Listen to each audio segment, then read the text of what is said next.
Welcome, friends. LostScarf here, and it's time to review Ralph Wrecks the Internet, also known as Ralph Breaks the Internet, because that's the correct title. Oops. So it's Wreck-It Ralph 2, and 9 out of 10. 9 out of 10. Wreck-It Ralph 1's probably a 7 or 8. 9 out of 10 on number 2. Oh my god, it is better than the original. I cannot believe it. Wow. It's hard for a sequel to surpass the original. It really is. And it pulled it off. This is like Alien and Alien 2, and Alien 2 was just aliens, and being able to debate between the two of them. You can kind of do it here. As far as the craftswork goes in here, Wreck-It Ralph 2 is better. Because if you've seen Wreck-It Ralph 1, which I hope you will before you see this movie, there's just some scenes that are uneven. There's just low points, boring points to the first movie that just weren't very good. In the sequel, the movie's pretty damn solid. There's only a few moments, like 95% or 90% of the movie, there could be more there to tighten it up, but it is just almost perfect. It is really good. I liked it a lot. The thing about the Wreck-It Ralph movies, which is interesting, is they take you one way, and then it goes in another direction that you just don't expect. And by just thematically being different and interesting, because it's covering different things, it's just very, very good. Wreck-It Ralph 1 did this too. Like, in Wreck-It Ralph 1, you've got all these references with Ralph, a bunch of gaming references, and just Ralph is like, he doesn't like where he is in his life. He doesn't like where he is. And then he just does a bunch of stuff, and then he ends up over in Sugar Rush, and then the story takes a different turn to it, but it's still, while doing this other thing going on over here, is still going over the same subject matter from the start of the movie.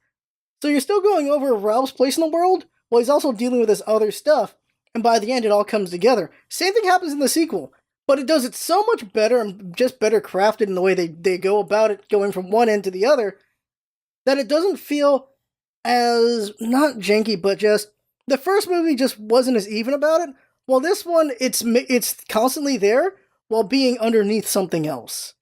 A lot better than how the first movie did it, and so it's done very well, and it's just really good. The references to the internet, of course, are going to be there, and I was worried it was going to be not very well done, and it's really well done. The Twitter stuff's good, the Amazon stuff's good, Google, just all the references to different things. There's so many things where they're like, this is something that you'd only know if you were using Chinese internet or Taiwan's internet, and there's just stuff like that. And then there's just stuff that you remember using anymore, and you're like, holy crap, that's referenced in here. It's very interestingly done. It's a lot of not thrown in your face, it's just there to see. And that's just really good. It lets you pick it up yourself and get the reference instead of throwing the reference in your face, which I liked a lot for a lot of the references. Because they're just there. They just exist. And you're like, yeah, that's a nice representation of what would be in an internet world of that thing. It's pretty good. There are scenes in the movie that are not in the trailer. I mean, scenes that are in the trailer that don't make it into the movie, and I really wonder if it's because of just reacting to the trailer led to some scenes getting changed, and some things getting cut out.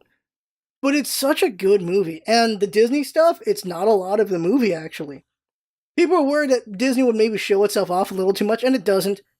The princesses are there for a good amount of the movie, and the way the princesses are handled is really well done. I like it a lot. I would love if they did something with just all the Disney princesses, because it was very fun seeing them interact with each other, and interact with the world, and how they interact with Vanellope. Just everything about them was really great.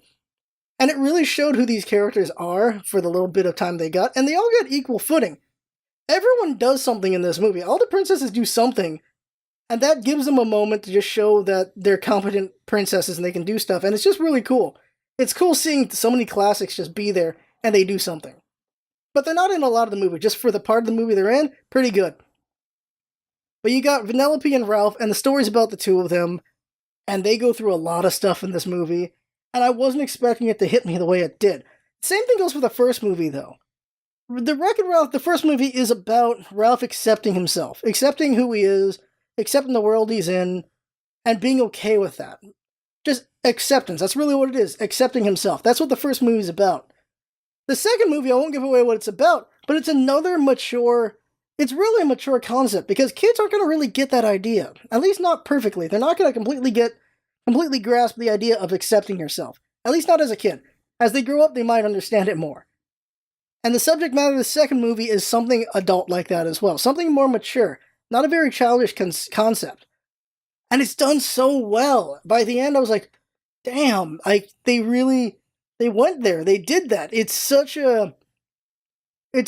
interesting. And it causes a lot of introspection and thinking about yourself. And it's just really good. And just makes you think like you've seen people like Ralph and Vanellope.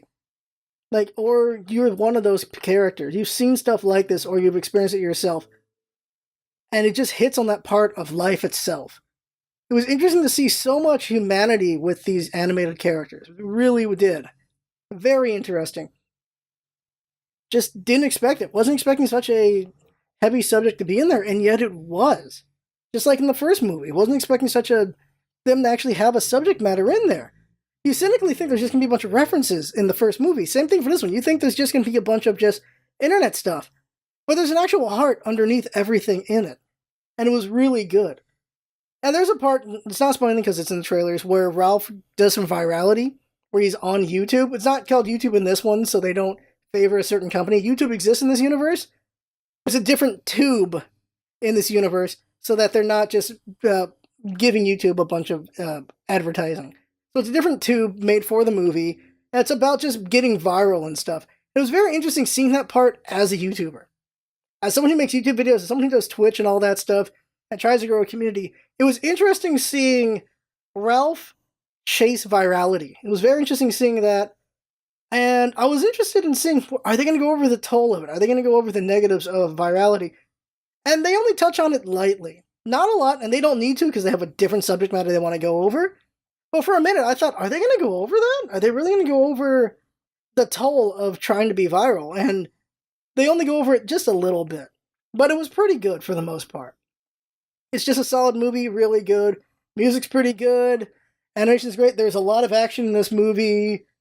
And the final act is pretty good. I don't know. It's just really good. I think the final act of Wreck-It Ralph 1 is the only part that's better than 2. I really like that final act. While this final act is also really good, just because of just the subject matter, it's just a little bit different, and how impactful it is in different ways. It's just really good. It's a very good movie. And I think they took out all the elements out of the original that weren't great. They took those out, and they did better on the parts that were good. That's what made 2 so dang good. It was very enjoyable, and I don't know if they'll ever do a third. I'm curious to see what a third would be. After seeing the second one, I didn't think they could pull this off. I didn't think they could pull off going over the internet, because a sequel has to be bigger, and they went really big with going after the internet, so I don't know where they could go after that. So I don't really think there could be a third movie. But it was just amazing just seeing them just blow the first movie out of the water. It was so much better. It was just so well done, and I enjoyed it. I laughed out loud a number of times, and I cried a little bit in this movie as well. It pulled emotions. It was really good. And that's why I recommend this movie. So I'm saying 9 out of 10. It's such a good movie. You should check it out. There's nothing really I want to say as far as spoiler talk goes. It's just a lot of fun, this movie. There's just so many jokes I don't want to ruin. So many great moments. But you got to stick to the end of the movie. To the end credits. Because that part's really good too. It is the perfect end credits scene for this movie. It's just so good. It's wonderful. There's no other way they could have done it. It was just perfect. It's just freaking perfect. And so that's the review for Ralph Breaks the Internet. And I enjoyed it a lot. So there you go. I hope you see the movie. Hope you enjoyed it. And if you did see the movie, maybe I'll have a Discord to talk about spoilers in that movie. Because I don't want to spoil that movie, because there's just so many good moments in there that is worth just seeing on your own, for sure. Well, there you go. That right there is the review. Thanks for coming by. See you next time.